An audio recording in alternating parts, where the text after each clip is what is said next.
Silent treatment ends with a twist. When they want back in your life. I still remember the exact moment when my entire world shattered.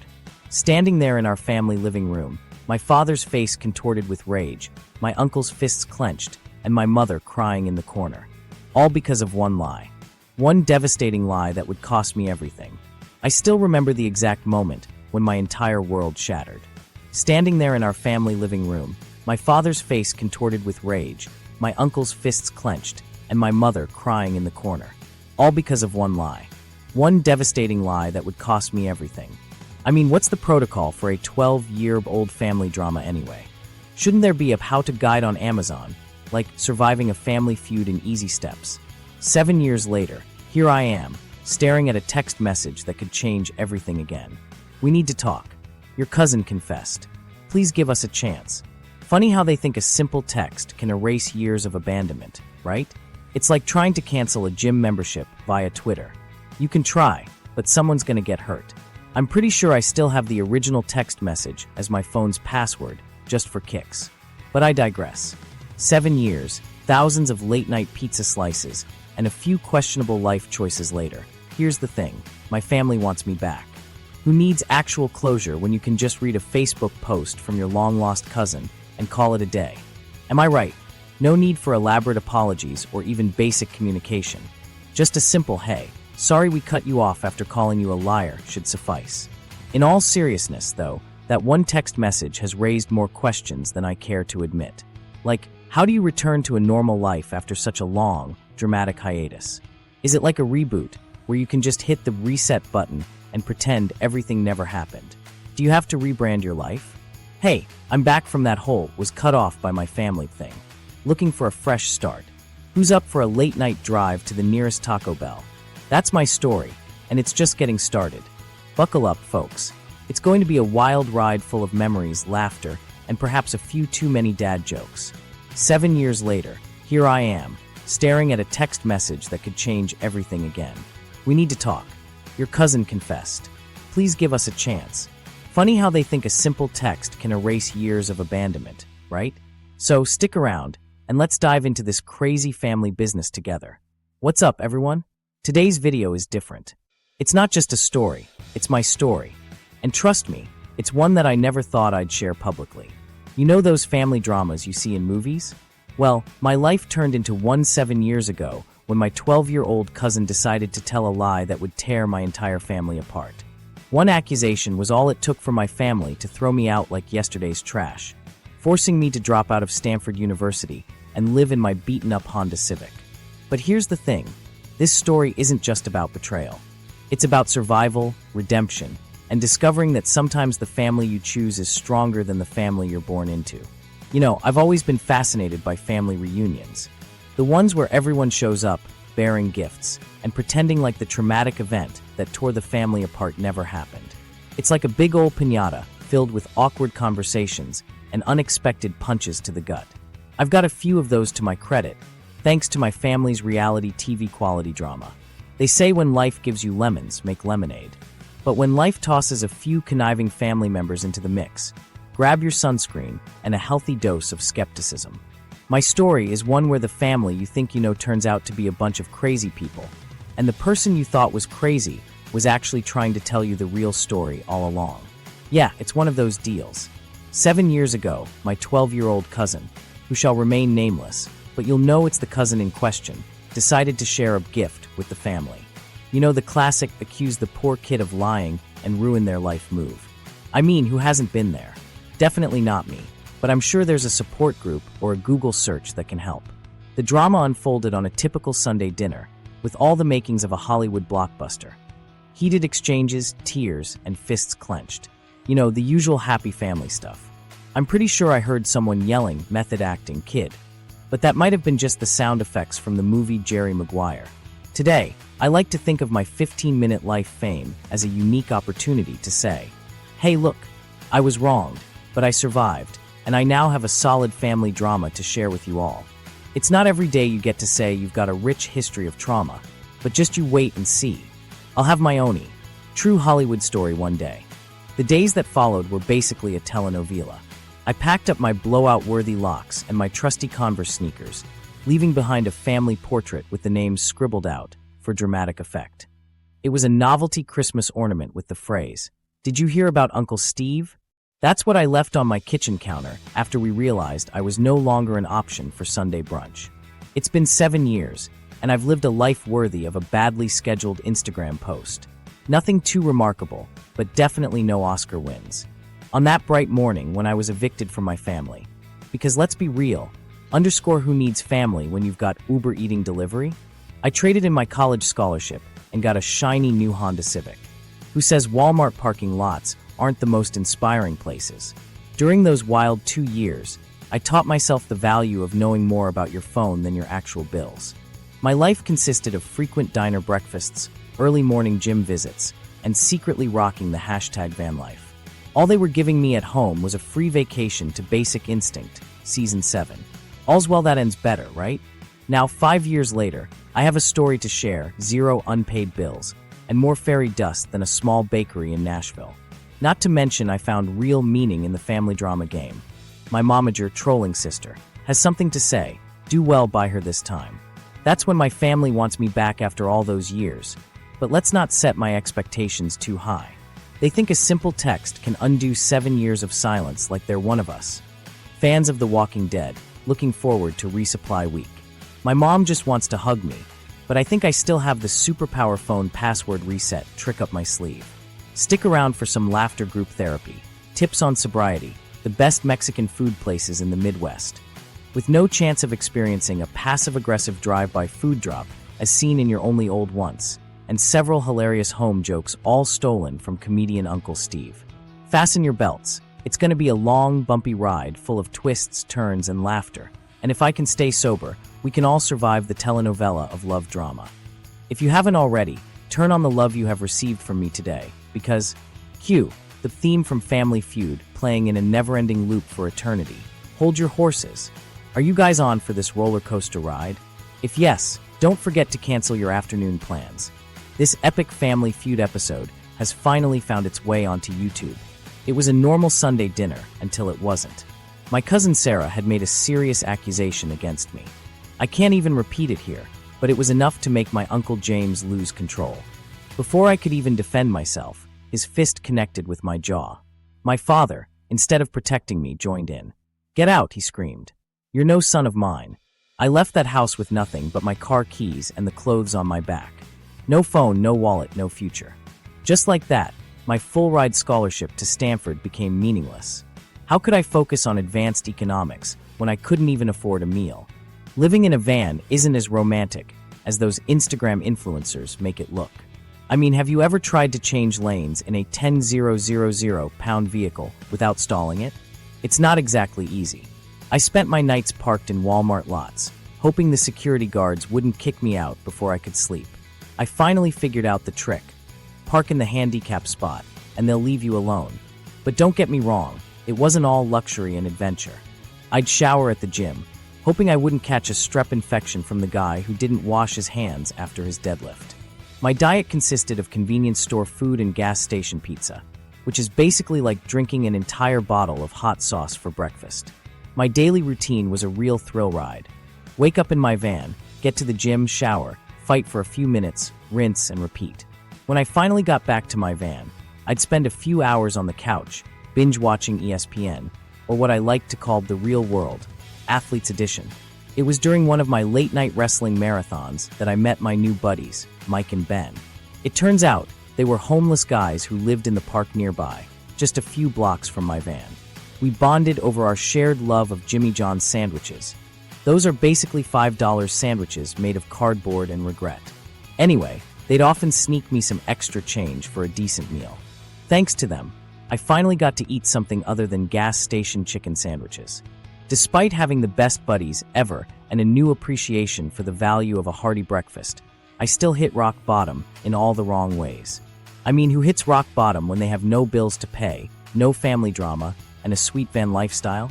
Sounds like a dream come true. But I did. Hit bottom, in a different way. One fine evening, while rummaging through my Walmart bag, I found an expired pizza that had melted into a gooey, cheesy disaster. In desperation, I tried to salvage it by simply nudging the container with my finger. Well, let's say let go of my plastic monster. I'm pretty sure I now have a pizza-related phobia. Eating that food was the final blow to my already fragile moral balance. At that moment, while staring down at my puddles of gunk-coated leftover food, I realized I'd reached an all-time low. Who becomes a friend to couches, a family member to cockroaches, and an expert on how to brew cheap coffee just by listening to the sound of draining liquids through water bottles. If my past 4 years were packed into one neat chapter, the title would be Rock Bottom. However, one night around 2 a.m., I finally mustered up the courage to walk over to this store. Some 7-Eleven with pizza that's clearly not fresh since the days of World War II. I remember I walked all the way home from the story. And these cheap bars with an embarrassing level, they don't even hide where they get flavored. My legs just walked all the way back. It felt so wrong to let my stomach win. As I stood there staring into the faint darkness, waiting to see when I should panic and think someplace else was something good that had passed. In this eerie silence, my hands dropped and the sweat was so cold that I'd now be in an army where you pay in sweat. It was just like walking in circles until you stumble in some long-forgotten moment where darkness happens, so it begins appearing dark. The hardest realization, though, was I didn't know my way back home. However, on that awful day, as I walked all over, trying so desperately to sleep in some warm, non-gas station, non-lone place, that tiny, hidden part of me never gave up. Somewhere deep down, the same place where your phone's last memory is still being held even when the screens are busted beyond recognition. A life worth waking up to was secretly writing a letter to the world saying, "The silence is over." That's when I met alcohol. It became my best friend and worst enemy. Each bottle promised to numb the pain, but only made it worse. I was spiraling fast. Then came Rachel. She was working at this small diner where I'd occasionally splurge on a hot meal. She noticed me coming and looking increasingly worse for wear. One day, she sat down across from me and said, "Kid, you look like you need more than just coffee." Rachel turned out to be a recovering addict herself, 15 years sober. She didn't just offer me a couch to crash on. She offered me hope. Through her, I found my way to AA meetings. She helped me find a job at her brother's auto repair shop. Most importantly, she showed me what unconditional love actually looks like. You know, people say the road to recovery is paved with good intentions, AA meetings, and a reliable backup of cheesy motivational quotes on Instagram. For me, it was Rachel, my guardian angel, savior, and possibly the only human being who didn't judge me for wearing a stained bandana as a hat. I remember walking into the diner where Rachel worked, my jaw bruised, my credit card maxed, and my dreams of saving the world in eco-warrior boots looking more like a faded fantasy. Rachel didn't bat an eyelash when I stomped in, trying to decide between drowning my sorrows in the self-doubt coffee or the actual coffee. She gave me a warm smile and served up a piping hot plate of "I guess we've got a menu that drink everyone likes, chicken soup." Under the pretense of serving me, she asked me for my life story. I'm pretty sure I lasted about an hour before devolving into a crumbly ball of self-pity, tears streaming down my face like the inevitable rain in Patriots season. Rachel listened attentively, while my story resembled a low-energy sprint through the TV Guide archives. After all, compared to the complexity of Netflix's latest multi-series Stranger Things-esque show, a 22-year-old's existential crisis is child's play. Now, I'm not saying I needed a sage to perform an intervention-style altar call to yada yada yada you out of sin, but Rachel made me feel heard. She heard the vocal whispers of my conflicted self, promising her I'd never again succumb to becoming like that one couch with the strange stains. At AM that night, under the stars' somewhat apologetic silence, aren't they a soothing combination? I stumbled into this 7-Eleven and acquired a stomach-dropping gas station pizza that I'm fairly certain would freeze for years to come and that I wouldn't even attempt to reheat. Conveniently, it reminded me of that good bad or bad good pizza my grandmother would whip up before we skipped town in a rented van after accidentally setting the church parking lot ablaze. The night concluded with my promising Rachel that no addiction or unwise pizza choices would occur again. A week later, Rachel showed up at my door bearing armloads of homemade couch stain print pillow covers, the perfect handmade love letter every troubled ex struggling to get by individual receives on reaching 30-something dom. She then promptly volunteered to be there for me during my midnight AA convention, not just for a minute or even 3, but for actual time spent there laughing. Not speaking, just hard listening and giving sometimes tired, warm advice when I genuinely deserved the better than usual. For me, Rachel made the uncoordinated dream weaves like Raggle Rockera's reality become a home away from home. Fast forwarding the weeks turning to months filled with her taking my roommate in my place and saying, well, he pays rent on time now. Our meals featuring plenty of leftovers, long chats, even those my mom doesn't understand, talk sessions my home, essentially her place. She was that wonderful. Still had one major flaw. I still owned the part the actual couch and coffee table belonged to the previous tenant. 2 years of sobriety turned into 3, then 4. I worked my way up from mechanic to shop manager. Started taking online classes again. Built genuine friendships. Created a life I was proud of. Rachel became the mother I needed. Her family welcomed me as their own. Every holiday, every celebration, they made sure I knew I belonged. That's when I realized, family isn't about blood, it's about who shows up. But Rachel wasn't only rooting for my AA recovery efforts. She genuinely saw the good in what worked for me. Rebuilding an abandoned house in my imagination with the beauty of DIY construction when my apartment complex did a surprise fire evacuation drill. Only left me searching for 2 hours for decent car inspection services near Motorside or anything in vicinity of reliable restaurants that serve egg taco omelets. Rachel quietly supported that urge every time the new construction craze temporarily held sway in some small forgotten internet community.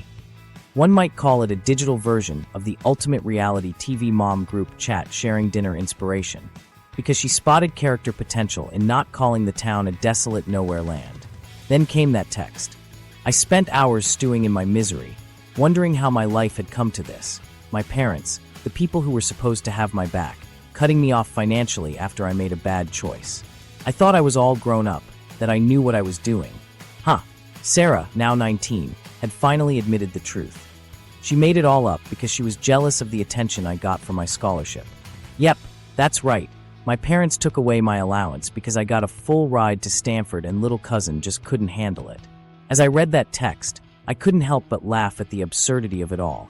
My parents, the ultimate helicopter parents, had been so blinded by their desire to protect me that they threw the child they truly hated, just kidding, that would be my little brother, under the bus. I mean, I got in trouble for winning a competition. Who wouldn't be jealous of that? I'm basically the Satoshi Nakamoto of essay contests. Fast forward to the day when my mom sat me down and demanded to know what was going on. We just wanted to make things right, she said, her voice trembling like a leaf. Make things right? You mean like how you never talked to me for 3 years after cutting me off? Oh no, I see what you did there, Mom. You thought if you nicely apologized and offered to resume financial support, I'd just forgive and forget? You know what they say. The answer is always yes to free money. But here's the thing. It's not just about the money. It's about the trust that was broken. Can I ever fully trust that my parents won't turn on me again the minute things get tough? The answer is a resounding maybe. After all, who needs trust when you have a shiny new Visa card and a mom who wants to make things right? I still remember the day I received that life-altering scholarship like it was yesterday. My parents were beyond thrilled, and I couldn't blame them. I was kind of giddy myself. The whole family high-fived each other, and my grandma even baked a cake to celebrate. But not everyone was happy, which would later become the catalyst for my current predicament. I discovered that my cousin Sarah, a feisty little thing who was only 14 at the time, was brewing with jealousy. See, the attention my parents bestowed upon me had left her feeling a tad neglected. Like, she was constantly trying to get their attention, but all they could focus on was how proud they were of me and my newfound academic excellence. It was like I was getting all the fame and glory, and she was just an afterthought. Anyway, Sarah started complaining to our other family members, including my older aunt, about how unfair it was. And then, out of the blue, she began to spread rumors about me. Whispers spread like wildfire through the family grapevine, claiming I was a cheat, a slacker, and a general liability. At first, we all wrote it off as mere sibling rivalry. We figured it was just Sarah's way of coping with her pangs of jealousy. But what happened next left us all stunned. My parents started questioning my academic integrity and even went so far as to think I should be cut off financially. Yeah, you read that right. They actually cut me off, and I was hit with the reality check of being labeled a financial burden to the family. I mean, at what point do parents realize they've got a star child on their hands? That cruel cutoff devastated me. Mortified doesn't even begin to cover how I felt. I couldn't believe the situation I found myself in. Suddenly I had to fend for myself while still keeping up with school, without any financial support. The worst part, my parents claiming that nothing's changed and that it was for my own good, while also admitting half-heartedly that it stemmed from Sarah's ongoing drama. But then, 6 agonizing years went by. My friends, our teacher, and eventually even societal institutions stepped up and offered me support, resources, mentorship, or merely reassurances that all this really did happen for a reason. Fast forward, I gained massive self-doubt, developed skills I never thought I'd possess, and found out what family means. I agreed to meet them at a local coffee shop. 7 years of emotions bubbled to the surface as I sat there waiting. When they walked in, they looked older, smaller somehow. My mother tried to hug me. I stepped back. "We're so sorry," they said, their faces as contrite as a Santa Claus at a vegan bakery. "We should have believed you." I stared at them, searching for any sign of genuine remorse, but all I found was a guacamole-stained mask of feigned regret. It was like they were apologizing for forgetting to refill my Starbucks habit, a crime of epic proportions. I looked at them, and my face remained a mask of, well, not exactly a mask, but a solid neutral expression, void of emotions. No anger, no joy, no relief, no hint of a smile. Just, I don't know how to describe it, a deadpan emptiness, like a talk show host without his trusty notes. "Where were you when I was sleeping in my car?" I asked, my voice as dry as the Amazonian savanna. "When I was fighting Addiction Incorporated. When I graduated from my online program. Oh wait, I remember, Google sent me a congratulatory bouquet of balloons. Just kidding, I had to celebrate with a solo dinner at Denny's." I paused for comedic effect, but my audience seemed too busy interpreting the nuanced expressions on their phones to laugh. I took a deep breath and continued, "Where were you when I needed my family to love me unconditionally, but instead offered a lecture on my financial irresponsibility and how I needed to get back on track?" Yoda wouldn't have spoken to me like that, let alone my own flesh and blood. Their silence was déjà vu all over again. It was as if the entire conversation had been scripted by the makers of Groundhog Day, where every interaction ends in hilariously tragic déjà vu. You know what's funny? 7 years ago, I would have given anything to hear them apologize. But sitting there in that coffee shop, I realized something profound. I didn't need their approval anymore. I had built something beautiful from the ashes of their betrayal. Today, I'm 5 years sober. I own my own auto repair shop. I have a family, not the one I was born into, but the one I chose. Rachel still comes by every Sunday for dinner. And yes, she still fusses over whether I'm eating enough. To anyone out there dealing with family trauma, your worth isn't determined by those who left, but by the strength you find in rising above their absence. If you connected with this story, hit that subscribe button and notification bell. Next week, we're diving deep into healing from childhood trauma and building boundaries. Trust me, you won't want to miss it. Remember, family isn't always about blood. Sometimes it's about who stays when everyone else walks away.